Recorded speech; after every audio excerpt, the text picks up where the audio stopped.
মৃত্যু হওয়ার সাথে সাথেই মৃত ব্যক্তি বুঝতে পারে না যে সে মারা গেছে। মৃত্যু পরবর্তী সময়ে আত্মীয় স্বজনের কান্নাকাটি, তাকে গোসল করানো, কাফনের কাপড় পরানো, এমনকি তাকে কবরস্থ করা পর্যন্ত নিজেকে সে মনে করে মৃত্যুর স্বপ্ন দেখছে। যখন তাকে মাটিতে শোয়ানো হচ্ছে তখনও তিনি স্বপ্নের ঘোরে থাকেন আর মনে করতে থাকেন এটি একটি স্বপ্ন। তারপরে সে চিৎকার করে, কিন্তু কেউ তার চিৎকার শুনে না। পরে যখন সবাই তাকে কবরের অন্ধকারে ফেলে চলে যায় আর সে মাটির নিচে একা হয়ে যায়, তখন আল্লাহ তার প্রাণ ফিরিয়ে দেন।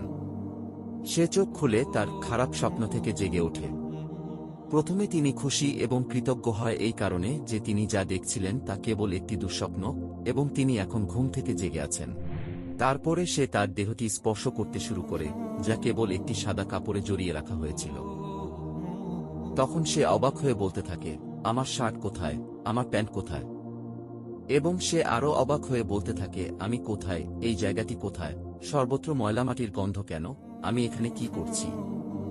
অতঃপর সে বুঝতে শুরু করে যে সে ভূগর্ভস্থ এবং তিনি যে অভিজ্ঞতা নিচ্ছেন তা স্বপ্ন নয়। এবং সে আরও বুঝতে পারে যে তিনি সত্যিই মারা গেছেন। তারপরেও তিনি যতটা সম্ভব উচ্চস্বরে চিৎকার করতে থাকেন এবং তার স্বজনদের ডাকতে থাকেন যারা তার উপকারে আসতে পারে, কিন্তু তাকে কেউ উত্তর দেয় না। অতঃপর সে মনে করে যে এই মুহূর্তে কেবলমাত্র আশা মহান আল্লাহর কাছে। আল্লাহর কাছে ক্ষমা প্রার্থনা করার সময় সে কেঁদে ও মিনতি করে বলতে থাকেন, হে আল্লাহ, আমাকে ক্ষমা করুন, আমাকে ক্ষমা করুন। তিনি একটি অবিশ্বাস্য ভয় নিয়ে চিৎকার করেন যা তার জীবদ্দশায় তিনি এর আগে কখনো অনুভব করেনি। যদি তিনি একজন ভালো ব্যক্তি হন, তাহলে হাসি মুখে দুজন ফেরেশতা তাকে সান্ত্বনা দেওয়ার জন্য তাকে সর্বোত্তম সেবা করবেন। আর যদি সে খারাপ লোক হয় তবে দুজন ফেরেশতা তার ভয় আরও বাড়িয়ে দেবে এবং তাদের কুরুচিপূর্ণ কাজ অনুসারে তাকে নির্যাতন করবে। আমরা জীবনে বহুবার বোবায় ধরা স্বপ্ন দেখে থাকি।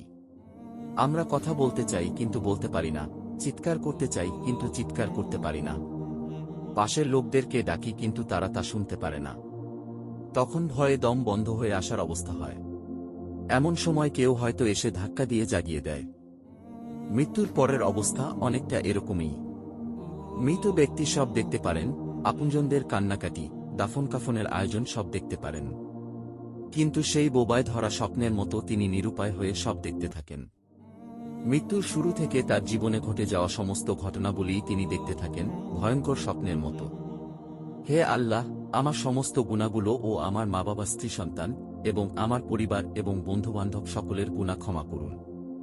হে আল্লাহ, যতক্ষণ না আমি খাঁটি ঈমানদার বান্দা এবং আপনার সাথে দেখা করার জন্য প্রস্তুত না হই, ততক্ষণ পর্যন্ত আমার জীবন গ্রহণ করবেন না।